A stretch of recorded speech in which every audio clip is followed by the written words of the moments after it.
أعوذ بالله من الشيطان الرجيم. بسم الله الرحمن الرحيم. A good dress for Salah. The verse brings out another rule of conduct. By calling dress zina, adornment, the hint given here is that the preferred practice in Salah is that one should not limit himself to only covering his body functionally, but choose to wear what adorns, looks becoming, of course, within one's means. It was the habit of Sayyidina Hassan that he would wear his dress at the time of Salah, saying, Allah Ta'ala loves beauty, therefore I dress myself beautifully to please my Lord, for he has said, take along what looks good on you to every mosque. So we can see that this verse proves two things, that covering the body properly is obligatory in Salah, and that it is recommended and merit-worthy to wear a neat, clean, and good dress within means. Salah and dress, some rulings. The third problem at this place is about satr, that is, the parts of the body to be concealed. Concealing which is under all conditions, and especially in Salah and Tawaf, an obligation for so what are its limits? The Quran has given a command briefly.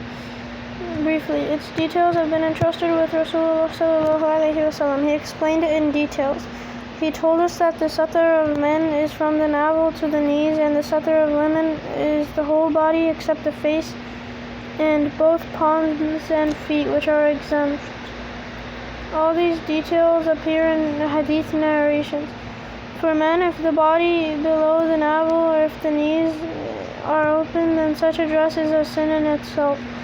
And Salah too does not get to be performed in it as due and proper. Similarly, if the head, neck, or arms or calf of a woman are open, then her being dressed like that is impermissible in itself, and Salah too does not get performed as due and proper. Says the hadith, a home in which there is a woman with her head uncovered, angels of good would not come there. That the face of a woman, her palms and feet, which have been exempted from satr, the parts of body covering and concealing, which is obligatory, means that should these be open during Salah, it will cause no defect in Salah. It never means that a woman would be moving freely even before non-mahram man, marriage with whom is permissible, with her face open without a valid excuse as admitted by the Sharia.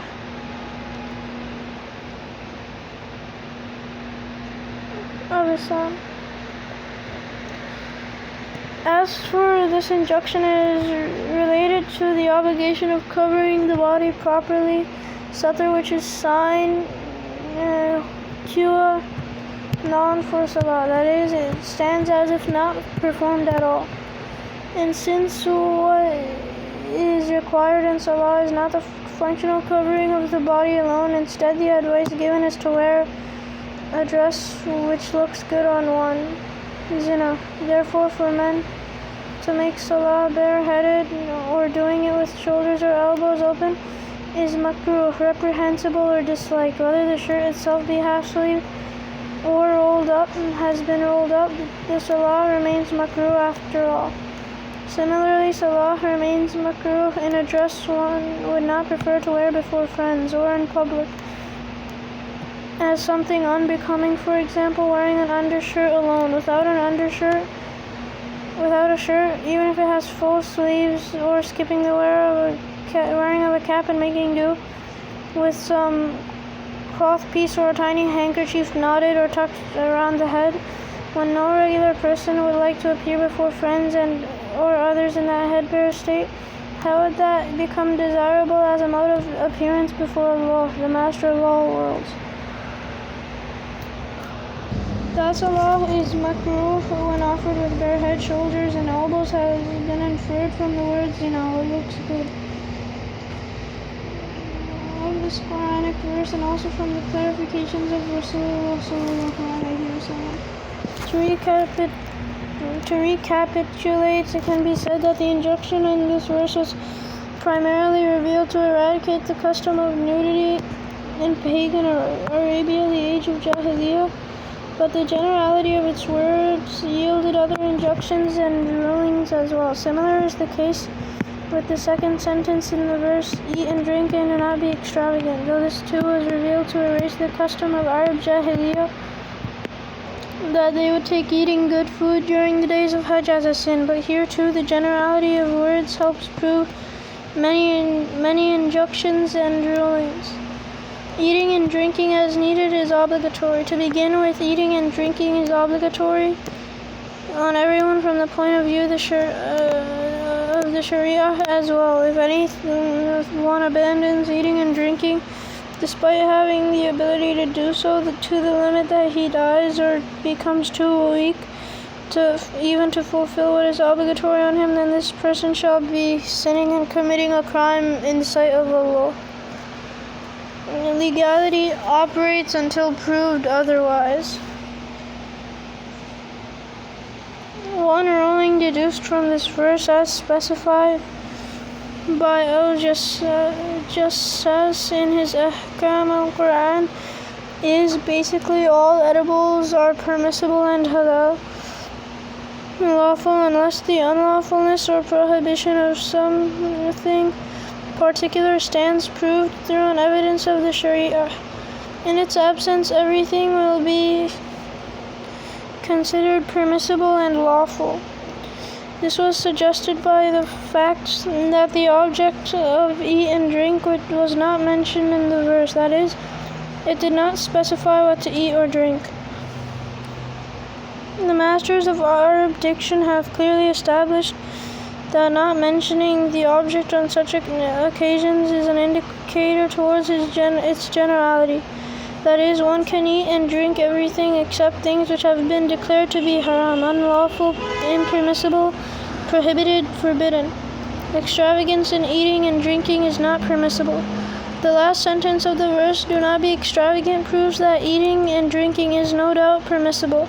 In fact, it is an order, but along with it, being extravagant while doing so is prohibited. Israf means to cross the limit. Then the crossing of limits takes many forms. One of them is to cross the limits of halal and land into the area of haram. That is, one starts eating and drinking things which are prohibited. That this is haram is all too obvious. Another aspect is that one starts taking what Allah has made halal and abstains from it as being haram without any valid legal excuse as admitted by the Sharia of Islam. It should be understood that the way it is a crime and sin to use what is haram, similarly taking the halal as haram is also a rebellion against the divine law and a very grave sin. On the same analogy, eating and drinking beyond the limits of hunger and need is also what israf or extravagance is. It is for this reason that Muslim jurists, fuqaha, have written that eating more than needed to remove hunger is not permissible. Ahkam and Al-Quran and others. Then it also falls under the ruling governing israf or extravagance, that one eats much less than needed, despite having the ability and choice, which makes him weak and unable to fulfill what is enjoined upon him. It was to forbid both of these kinds of extravagance that the Quran has said, the extravagant are brothers of Satan. The Satans. And in Surah Al-Furqan it was said, true servants of Allah are those who, when they spend, would not overspend and underspend, and the moderate behavior is between that. Moderation in eating and drinking is always beneficial. Sayyidina Faruq al-Azam said, avoid eating and drinking too much because it spoils the body, generates disease, and slackens activity. Instead, take to moderation in eating and drinking, for it is good for the health of the body and is far removed from the extravagance israf in it. He also said, Allah Ta'ala does not like an obese alim, that is, a scholar of religion who has become fat and heavy as a result of eating excessively by choice. Then he further said, A person does not get destroyed until he starts preferring his personal desires over his faith. Righteous elders of the early period have said that to keep busy with the business of eating and drinking all the time, or to prefer it over the other matters of importance, giving the impression that one has no other worthy purpose left in life but eating and drinking, is included under Israf, extravagance, also well known as their saying that one should eat to live, not live to eat. In a hadith, Rasulullah ﷺ has included the attitude of compulsively satiating every desire as and when it emerges as included under Israf, extravagance. The words of the hadith are, it is also an Israf that one eats everything one desires. Ibn Majah from Sayyidina Anas. As reported by Al-Bayhaqi, Rasulullah ﷺ once saw Sayyidina Aisha eating twice a day, and he said, Ya Aisha, would you like that eating becomes your only pastime? And this command for moderation in eating and drinking mentioned in this verse is not restricted to eating and drinking alone. The truth of the matter is that this course of moderation is very desirable in wearing what one wears and living where one lives, in almost everything. Sayyidina Abdullah ibn Abbas said, eat and drink what you wish and wear what you like, but take care of two things. One, that there be no israf, excess from the measure of need in it. Two, that there be no pride and arrogance about it. 8 rulings from one ayah. In short, 8 rulings of the Sharia come out from the statement, and drink and do not be extravagant. 1. Eating and drinking is obligatory as needed unless the unlawfulness. 2. Unless the unlawfulness of something stands proved as based on an evidence admitted by the Sharia, everything is halal. 3. The use of things prohibited by Allah and His Messenger is israf and impermissible. 4. Taking as haram what Allah has made halal is also israf and a grave sin. 5. Once one has eaten his fill, eating any more is impermissible. Eating so little that one becomes weak and is rendered unable to fulfill his obligations is also israf. To keep thinking of eating and drinking all the time is also israf, and it is not necessary that one must have what one wishes for at a given time. The rules recounted above, which emerge from this verse, have religious benefits. If one looks at it medically, a better prescription for health and well-being will be difficult to find. The key is moderation in eating and drinking. That is your sanctuary from all diseases. According to Tafsir al-Ma'ani, Khalifa Harun al-Rashid had a personal physician who was a Christian. He said to Ali ibn Hussein ibn al-Laqidi, your book, the Quran, has nothing of religion, has nothing about medicine in it, although there are only 2 fields of knowledge in our time: the knowledge of religion and the knowledge of bodies called medicine.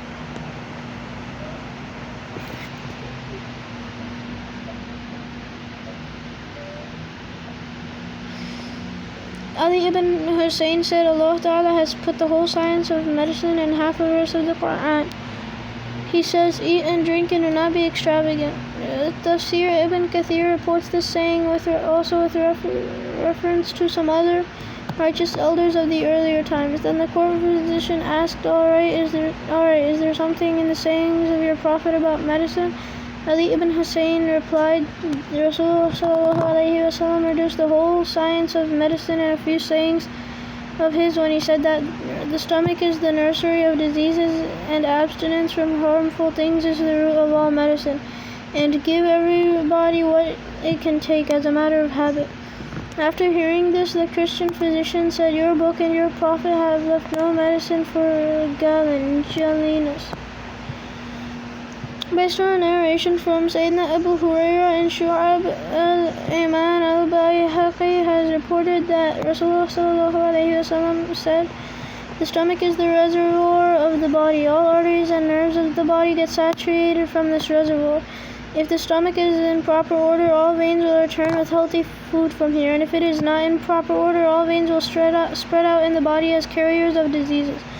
Muhaddithin, experts in the discipline of hadith, have expressed doubts about the use of some words in these narrations of hadith, but all of them agree to the emphasis laid on eating moderately and observing precaution present in countless hadith.